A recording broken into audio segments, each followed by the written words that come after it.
எனக்கு என்னோட ஒர்க் வந்து பர்ஃபெக்டா வரணும். ஒர்க்ல நான் அப்படிதான். நீங்க என்ன செட்ல பார்த்தாலுமே வேற மாதிரி தான் நான் பிஹேவ் பண்ணுவேன்.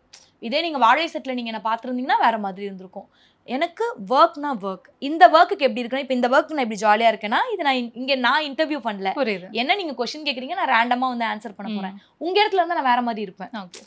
கரெக்டா இருக்கணும், இது பண்ணும், கெஸ்ட் பார்த்தாச்சா, ஃப்ரேம்லாம் கரெக்டா இருக்கா, எதுவும் மெஸ்அப் நடக்கலல, கெஸ்ட் கம்ஃபர்ட்டா இருக்காங்களா, லைக் அது அந்த அது வந்து மைண்ட்ல ஓடிட்டே இருக்கு. எனக்கு ஒர்க், நான் ரொம்ப ஒர்க்கஹாலிக் பர்சன்ங்க. எனக்கு என்னால வேலை பார்க்காம இருக்க முடியாது. எனக்கு வந்து ஜாலியா இருக்கிறதுனா எதுனா வேலை பார்க்கறதா எனக்கு ஜாலியே. எனக்கு வேலை நடந்துட்டே இருக்கணும். அந்த மாதிரி ஒரு பர்சன். அதனால அது என்னோட ஒரிஜினல் கேரக்டர். அது திவ்யா அந்த கைண்ட் ஆஃப் சீரியஸான பர்சன் தான். மேபி ஜாலியா எப்போ பேசுவேன்னா, என்கிட்ட ஜாலியா பேசினா ஜாலியா பேசுவேன். இல்ல என்கிட்ட எப்படி பேசுறாங்களோ அப்படி பேசுவேன், அவ்வளவுதான். எனக்கு வேற எதுவும் தெரியாது. எனக்கு சும்மா அப்படி எதுவுமே தெரியாதுன்னு ஆக்ட் பண்ணா, எனக்கு குக்கிங் நல்லா தெரியும். நான் எங்க போனாலும் குக் பண்ண தெரியுமா அப்படிலாம் கேட்குறாங்க. எனக்கு தெரியும், நான் என்னைக்குமே தெரியாதுன்னு சொன்னதே இல்லை.